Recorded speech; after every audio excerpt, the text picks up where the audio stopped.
আসসালামু আলাইকুম প্রিয় দর্শক। অন্য মঞ্চের আলাপচারিতায় আপনাদের সকলকে আমন্ত্রণ জানাচ্ছি। আপনারা এই মুহূর্তে যে যেখান থেকে আমাকে দেখছেন শুনছেন, সকলকে আমার অন্তরের অন্তঃস্থল থেকে ধন্যবাদ এবং শুভকামনা রইল আপনাদের জন্য। আপনার থাম্বনেল দেখে হয়তো সবাই চিন্তা করছেন, মানে হেডলাইনটা দেখে হয়তো সবাই চিন্তা করছেন আমি কি বলছি যে আগামী 15 দিনের ভিতরে কি এমন ঘটনা ঘটে যাবে, কিয়ামত নাজিল হবে। তো ডাক্তার ইউনূস সম্ভবত 6 মাস হবে যে এই এনসিপির এই যে সার্জিস, হাতনাজ, নাহিদ এদের উপর একটু মনক্ষুণ্ণ আছে। মনক্ষুণ্ণ না, একটা ফাইটিং চলতেছে। কারণ ডাক্তার ইউনূস হয়তো বুঝতে পারতেছেন যে এদের দিয়ে আমার যে কাজ করানোর দরকার ছিল সেই কাজ শেষ। আমার দরকার হচ্ছে বিএনপি আর জামাত রে, কারণ সেফ এক্সিট আমার বিএনপি আর জামাত দিবে, আমার নামে কোনো কিছু হবে না। শুধু এনসিপি রে রাইখেও লাভ কি আর না রাইখেও লাভ কি, শালারা তো ছাগলের 3 নম্বর বাচ্চার চেয়ে ছোট, এগুলোর আর লাভ নাই। সুতরাং যারা ম্যাডাম আর দুই একটারে রাইখা ডাক্তার ইউনূস বিএনপির সাথে নেগোসিয়েশন হয়তো 8-10টা সিট এদের দিয়া দাও, এনসিপির একটারও না, এগুলো সব ডাইল বাদ। আসিফ মাহমুদ সজীব ভাই ওর বাপ তো এমনি বিএনপি করে, এটা তো সবাই জানেন। এগুলো এটা ভালো গুগলি খেললেন এবং ডাক্তার ইউনূস আগামী 15 দিনের টাইম দিলে 15 দিনের ভিতরে যদি এনসিপি না করে, আবার এনসিপির নেতারা হয়তো করবেন না যেটা শিওর ছিলেন, কারণ ওই যে নাহিদুল ইসলাম বলছিলেন যে কোন উপদেষ্টা সেফ এক্সিট চায়, কার কি দুর্নীতি, সব খবর ওনাদের কাছে আছে, ওনার সময় হলেই প্রকাশ করবেন। আর আগামী 2-1 দিনের ভিতরে হয়তো ভাই প্রকাশ কইরাও দিতে পারেন। আবার এখন চিন্তার বিষয় যে এই যে অপদেষ্টা এদের সাথে আসলে সেফ এক্সিটে যাবে কারা, এনসিপির কিছু গুন্ডা পান্ডা তো যাইতেই হবে, অথবা তারা যাবে, অথবা তারা আগে যাবে, অথবা পরে যাবে, কখন কিভাবে যাবে বা কোন মুহূর্তে যাবে, এইটা নিয়ে একটা চিন্তায়। আর এদিকে ডিজিএফআই তো সেনাবাহিনীর লোক, ডিজিএফআই সবাই এটা জানেন। ডিজিএফআই কিন্তু এখন হাতে রেখে দিয়েছে কে, ডাক্তার ইউনূস। উনি কিন্তু খেলাটা খেলতেছেন ডিজিএফআই দিয়ে। আর ডিজিএফআই দিয়ে খেলাটা কিভাবে খেলতেছেন দেখেন। হয়তো আগামী 7-10 দিনের ভিতরে আপনারা দেখবেন যে এনসিপির বহু বড় বড় নেতার বিশাল বিশাল দুর্নীতির এক একটা কাহিনী হঠাৎ করে বেরিয়ে আসছে, পত্র পত্রিকায় হেভি হাইলাইট হবে, 2-4 জন জেলও চলে যেতে পারে। আর যদি জেলে যাইতে না হয়, যদি ওনারা আবার সেনাবাহিনীর সাথে একটা লিয়াজু মেনটেন করে ফেলতে পারেন, তাহলে হয়তো কোনো মতো হয়তো পার পাইয়া যেতে পারেন, অথবা ভাইয়া যেতে পারেন, আর নাহলে জেলে যাবেন। আর না হইলে তো গুম হবেন, ওই যে জামাত নেতার মতো গুম হয়েও যেতে পারে। কোনটা হবে সেটা হচ্ছে আগামী 15 দিনের খেলা। নাহিদুল ইসলাম তারা কি কি প্রকাশ করবেন, ডাক্তার ইউনূস কোন কোন ভাবে গুগলি বল করবেন, এগুলো দেখার বিষয়। যে একটু ভাইবা দেখেন, যারা নিয়োগকর্তা তারা আজকে সাইন করলো না, তাদের সাথে কথা নাই, তাদের সাথে বার্তা নাই, তারা আশপাশে আসতে পারে না। এবং একটা জিনিস মনে রাখেন, ওই যে 5ই আগস্ট যেদিন সনদ প্রথম হয়েছিল মনে আছে, আগস্টের 5 তারিখ, সেই দিন নাহিদ তারা থাকলো, বাকিরা কিন্তু হঠাৎ করে কক্সবাজার গেছে। আবার কক্সবাজারে ওনারা ওই যে পিটার কাশ ওর সাথে নাকি দেখা করতেছে, এটা কিন্তু প্রচার করছে কারণ বিএনপি আলারা ওখানে হোটেল ঘেরাও দিছে, এরপরে যে আমরা সবাই জানছি। তো বিএনপি এই যে 8 মাস 9 মাস আগ থেকে কিন্তু এটা আসলে গুগলি যে চলতেছিল, কেউ হয়তো বুঝে উঠে পারে নাই, এনসিপি তো পারেই নাই। আবার এইসব পোলাপাইন অবশ্য এই কয়েকদিনে বুঝেই গেছে কিভাবে ডিজিএফআই এর সাথে সম্পর্ক করতে হয়, প্রশাসনের সাথে কিভাবে সম্পর্ক করতে হয়, সচিবালয়ে কিভাবে কি করতে হয়, এগুলো জানে। সুতরাং দুই সাইডেই বাঘে মহিষে তো বলবো না, আপনার এই ডাক্তার ইউনূস যদি বাঘ হয় তাহলে এগুলো হচ্ছে যে বাচ্চা পাখি। এরা এখন কি করবে, কারণ এরা তো একটা হাইপ তোলার চেষ্টা করছিল, আওয়ামী লীগ নাই, আওয়ামী লীগ ধ্বংস, বহুত কিছু করার চেষ্টা করছিল, কিন্তু এখন নিজের ফান্দে নিজেই পড়ে গেছে। কারণ আওয়ামী লীগ নাই, তো আওয়ামী লীগ না থাকলে তোদের তো লাভ নাই, লাভ তো জমাইতাদের। তোরা তো লাভটা জমাইতাদের করলে, এই জমাত আর বিএনপি এখন তো করে কুত্তার মতন দৌড়ায় পিটাই হয়। ভাই বিএনপি আর জামাতি ভাই, আপনাদের কাছে একটা অনুরোধ, এগুলোর আমাদের জন্য একটু রাখেন আর কি, আমরাও যদি 2-4টা রেখাই। তো ভাই জান, বুঝতেছেন, আগামী 15 দিনের ভিতরে এনসিপির এই হাসনাত, নাহিদ, সার্জিস এদের সাথে কি কি ঘটে একটু খেয়াল রাখুন, বাকি যা হবে তা আরো সামনে বুঝতে পারবেন। আসি আজকের আলোচনার প্রসঙ্গে। একেবারে হাতে গরম টাটকা খবর যা সব পাচ্ছি, তা যদি আবার হঠাৎ করে নতুন কোনো পরিস্থিতির দরুন পাল্টে না যায়, তাহলে 12ই ফেব্রুয়ারির নির্বাচন হচ্ছে না। নির্বাচন হবে কয়েক মাস পরে। নির্বাচন স্থগিত হয়ে যাওয়ার 2 থেকে 3 মাসের মধ্যে প্রধানমন্ত্রী শেখ হাসিনা দেশে ফিরবেন। অবশ্য প্রধানমন্ত্রী হিসেবে সম্ভবত নন, আসতে পারেন কেয়ারটেকার সরকারের প্রধান হিসেবে, কিংবা কোনো সরকারেরই প্রধান নন, তিনি চলে আসতে পারেন। তখন একটা প্রশ্ন আসবে যে তার বিরুদ্ধে তো নানা রকম মামলা আছে, তার মৃত্যুদণ্ডের সাজা আছে, এই সময় কি তার আসাটা তার পক্ষে নিরাপদ কিনা, আমরা সেসব আলোচনায় যাব।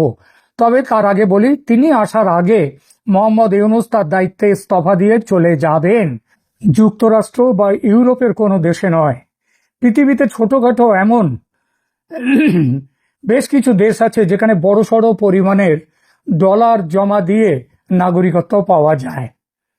সম্ভাবনা আছে তেমন কোনো দেশে যাবেন নোবেলজয়ী ডক্টর মোহাম্মদ ইউনূস। কোথায় যাবেন সে জল্পনা বাদ দিয়ে এটা বলা ভালো তিনি চলে যাচ্ছেন।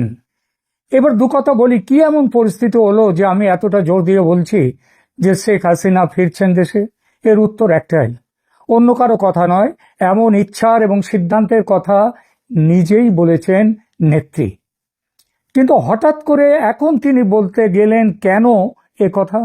এটা কি কেবলমাত্র তার ইচ্ছার বহিঃপ্রকাশ, নাকি এই সিদ্ধান্তের পেছনে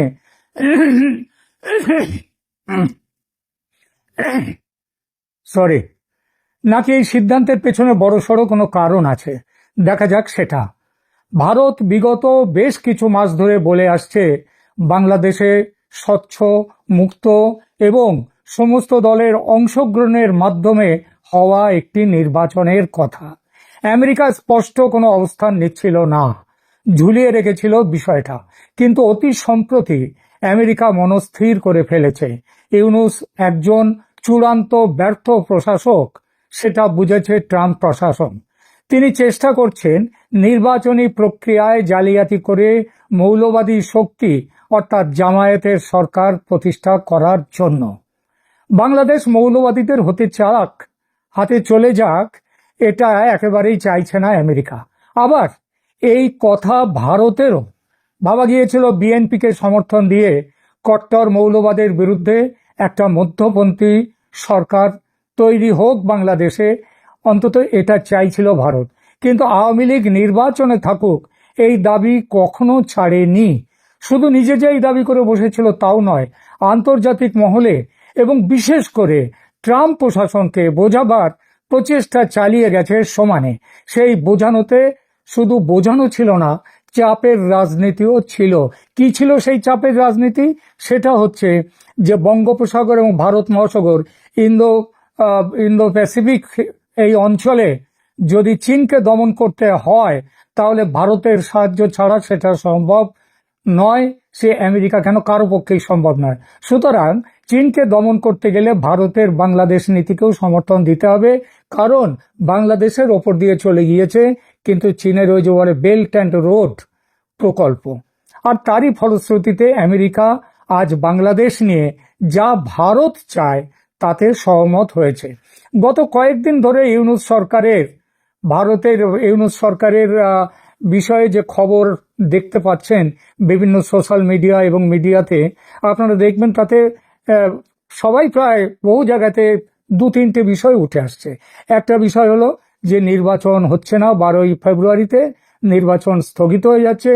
দ্বিতীয় সেটা হচ্ছে ইউনূস এখন দেশ ছেড়ে অন্য কোনো জায়গায় তিনি সেফ এক্সিট নেয়ার চেষ্টা করছেন।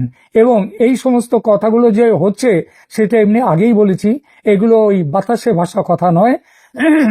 ভারতের যে আমেরিকার রাষ্ট্রদূত, যিনি আবার দক্ষিণ এশিয়া এবং মধ্য এশিয়ার দায়িত্বপ্রাপ্ত, তিনি আগে সেই পিটার লুট থেকেও এনার দায়িত্বটা বেশি। তো তিনি চাইছেন, তিনিও এই ব্যাপারে ভারতের সঙ্গে কথা মোটামুটি সমস্ত কিছু ঠিক হয়ে গেছে। এবং শুধু সেটাই নয়, শেখ হাসিনার সঙ্গেও শোনা যাচ্ছে আমেরিকার দূতের, ভারতে আমেরিকার দূত, এমনকি বেন ক্রিস্টেনসন যিনি ঢাকায় আছেন আমেরিকার দূত হয়ে, তাদের সাথে আওয়ামী লীগের কথা হয়েছে। আওয়ামী লীগের নির্বাচনে ফেরা এবং দলের ভবিষ্যৎ নেতৃত্ব নিয়ে বর্তমানে বাংলাদেশের রাজনৈতিক মহলেও একটা ব্যাপক আলোচনা শুরু হয়েছে। যে এই প্রশ্নটা উঠে এসছে, যদি শেখ হাসিনা আওয়ামী লীগ দলের ওপর থেকে অবস্থা যদি তুলে নেওয়া হয়, যদি তাদের ওপর থেকে স্বীকৃতি মানে নিষেধ যেটা রয়েছে সেগুলো যদি তুলে নেওয়া হয়, তাহলেও এই পরিস্থিতিতে আওয়ামী লীগ বাংলাদেশে ভোটে অংশগ্রহণ করবার মতো ক্ষমতা তার আছে কিনা, দলকে নেতৃত্ব দেবে কে? তাহলে নেতৃত্ব দেওয়ার প্রশ্নে একটা জিনিস বলতে আমি শুরু করেছিলাম, এই যে প্রতিবেদনের শুরুটা করেছিলাম যে শেখ হাসিনা দেশে ফিরছেন, এবং এটাও বলেছি সামনের নির্বাচন স্থগিত হওয়ার 2-3 মাসের মধ্যেই, মানে বড় জোর মে জুন, তার মধ্যেই বাংলাদেশে শেখ হাসিনা ফিরে যাবেন। কিন্তু তার আগেও ফিরতে পারেন। এই ফিরবেন তিনি কিভাবে ফিরবেন, এবং তিনি ফিরলেই তার উপরে যে মৃত্যুদণ্ড রয়েছে এইসবগুলো কি হবে? আমি অনেক রাজনৈতিক নেতা যারা আওয়ামী লীগের সঙ্গে যুক্ত এবং আমাদের সাউথ ব্লকে যারা এই রাজনীতির সঙ্গে যুক্ত রয়েছেন, তাদের অনেকেরই বক্তব্য হচ্ছে যে এই ব্যাপারে কোনো রকম ভাবে, এই যে আমেরিকা খুব ভালোভাবেই জানে যে বাংলাদেশে এখন আইনের শাসন কিভাবে চলছে। আইনের শাসন বলে ওখানে কিছু নেই। সেখানে এখন শাসকের যে শাসন, শাসকের হুকুমে, শাসকের মতে চলে সেখানকার বিচার ব্যবস্থা। ফলে ইউনূসের পতন ঘটলে, ইউনূস যখন চলে যাবেন তার আগে কিংবা তার পরেও যে এখন রাষ্ট্রপতি একটি অর্ডিন্যান্স জারি করে তিনি শেখ হাসিনার মৃত্যুদণ্ড দেয়া হয়েছে যে আন্তর্জাতিক অপরাধ ট্রাইব্যুনালে, তার যে তার যে বিচার, সেই বিচারটাকে তিনি নস্যাৎ করে দেবেন, নেগেটিভ নালিফাই করে দিয়ে দেবেন তিনি। তো এই যে ব্যাপারটা রয়েছে এটা যে কোনো মুহূর্তে হতে পারে। সুতরাং সেই মুহূর্তে শেখ হাসিনার দেশে না ফেরার এবং ফিরলে তার যে না ফেরার কোনো কারণ নেই, এবং ফিরলে তাকে মৃত্যুদণ্ডের মুখোমুখি হতে হবে এটারও কোনো কারণ নেই, কারণ আইনগতভাবেই এগুলো তুলে দেওয়া হবে। সুতরাং এখন তাহলে আর যদি একটা প্রশ্ন এখানে এসে যায় যে এর বিরুদ্ধে এখন মাঠ পর্যায়ে যদি নির্বাচনটা খুব বেশি না পেছায়, তাহলে মাঠ পর্যায়ে কিভাবে এই ব্যাপারগুলো কিভাবে নির্বাচনের মুখোমুখি হবে, তার জন্য আওয়ামী লীগ একটি দ্বিতীয় বিকল্প সেটাও তৈরি করে রেখে দিয়েছে। সেটা হচ্ছে এখানে কারো সম্ভাব্য নেতৃত্ব দিয়ে মাঠ পর্যায়ে আওয়ামী লীগের প্রচার অভিযান শুরু করে দেয়া, সেটাও শুরু হয়ে গেছে। আমি একটা কথা প্রসঙ্গে আপনাদের বলেছি এখানে যে আওয়ামী লীগের যখন এই সরকার চলে যাবে, অন্তর্বর্তী সরকার, তখন একটা কথা উঠবে যে সেখানে অন্তর্বর্তী সরকারের পরিবর্তে কি ধরনের সরকার সেখানে আসতে পারে। সেখানে আমি বলেছি কেয়ারটেকার সরকার। কথা চলছে এই কেয়ারটেকার সরকারের প্রধান হয়েও শেখ হাসিনা ফিরে যাবেন দেশে। তার কারণ হলো আইন অনুযায়ী, সংবিধান অনুযায়ী এতদিন যে সরকার ছিল সেই সরকার অবৈধ, এবং এই সরকারের বিদায়ে বরং সংবিধানকে ফিরিয়ে আনার সম্ভাবনা তৈরি হচ্ছে। অর্থাৎ শেখ হাসিনাই প্রধানমন্ত্রী হিসেবে ফিরতে পারেন।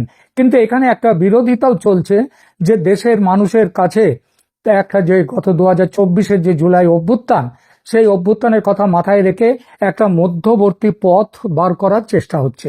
এই মধ্যবর্তী পথটা হলো নির্বাচন হওয়ার আগে এই যে সরকার তৈরি হবে, শেখ হাসিনা সেই সরকারের প্রধান হতেই পারেন, কিন্তু তিনি প্রধানমন্ত্রীর পদে না এসে তিনি কেয়ারটেকার সরকারের প্রধান হয়ে দায়িত্ব গ্রহণ করতে পারেন, এবং তারই অধীনে এই নির্বাচন অনুষ্ঠিত হবে।